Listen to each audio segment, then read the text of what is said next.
I'm Swanand and this is Bharat. We are here to present more about our credit card reconciliation solution. So basically all of us have been transacting over the internet over the last few years. Let's look at it setup. You have a customer who intends to buy something on a website which is connected to a payment gateway, actually processes the payments. From then onward, it is connected to a host of other organizations. Assuming that your credit card transaction was successful, you'll get a return authenticated message which will go to the payment gateway, to the website, and that's how you get your goods or services. In the midst of this, you have a bank where the payment gateway actually deposits the merchant's money at the end of each day. Let's look at it in a little detail. Like in any other business, a report is generated. It has two important things. One, how many transactions were done. Two, what was the cumulative value of the transactions. This is a report that you see which comes out of a website. You have a similar report from a payment gateway and a one from a bank. The task here now is to actually take one transaction and move it through all three of these reports. If you have about 50,000 transactions a month, imagine how much work you have. A couple of days ago, a friend of mine called me and said, can you get me a ticket to Proto? I said, sure. So here I was on the Proto website actually buying a ticket online. So I filled up all the details and hit enter. Look what I found. A timeout error. I'm sure all of you can relate to. No sooner, I get a message from my bank says, thank you for your money. So now I've not even got a ticket and they've debited me. Every one of us has been through this. Look at what actually happens now. I haven't received a ticket, I've been debited. So now I call up Proto and say, boss, please return me my money, you've not given me a ticket. So what they have to do now is to look into their own records, find if they can see my transaction and then on move on. So let's look at what Proto does. They download a report from their website which will say, okay, there were so many transactions, this was the total value. Moving on the other side, they'll also download a report from their payment gateway, which was PayPal, and say what was the total. Now they have to match between the left-hand side and the right-hand side. You know, we used to do it in school.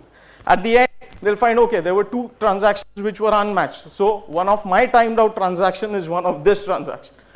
Imagine we give them access to an application which actually does all of this for them. So here's our application. It takes all of these reports into their account, processes it, and all it does is gives us two yellow lines, which were the two orange lines earlier. So everything is done. The unreconciled reports are there for you to see. So what you need to see is identify which transaction, instruct to reverse the transaction, and they have a happy customer. Move this to the next level. Let's assume they keep, for customers know they've been debited wrongly, the reverse transaction is there. Everyone's happy. Let's move on. Forex. Everyone now start dealing in Forex, but it's a double-edged sword.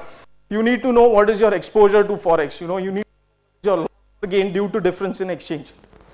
The conversion rate from a US dollar to an Abu Dhabi dirham is about 3.667. Let's assume you have a tolerance rate that you say, I'm okay if you give me 3.67, I'll be okay with that.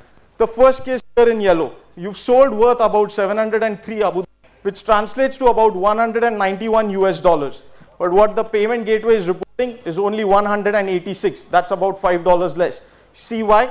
Because the applied rate is 3.77. That's way higher than what you had agreed at 3.67. Sum it up, at the end you see you have a net loss of about 120 over a net sale of about 5. That's huge, 2 to 3%.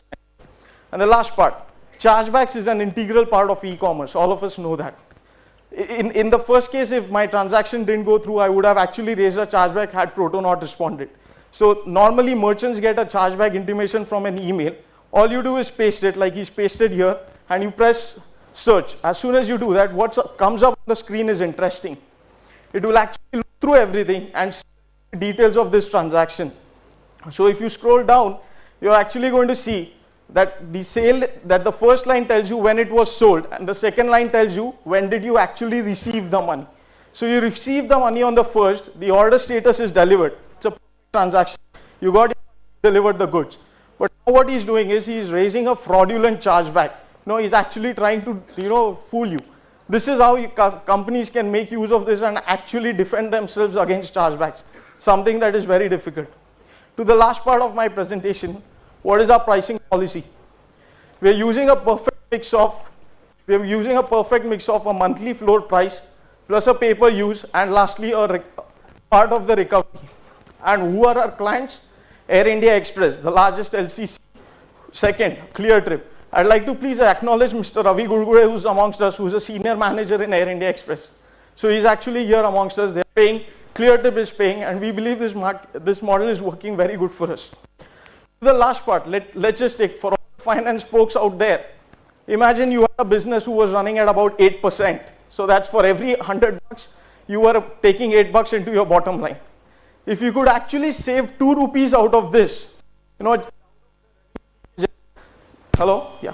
That's about adding 25 rupees to your top line. Think about it. We can definitely help you out there. Thank you so much.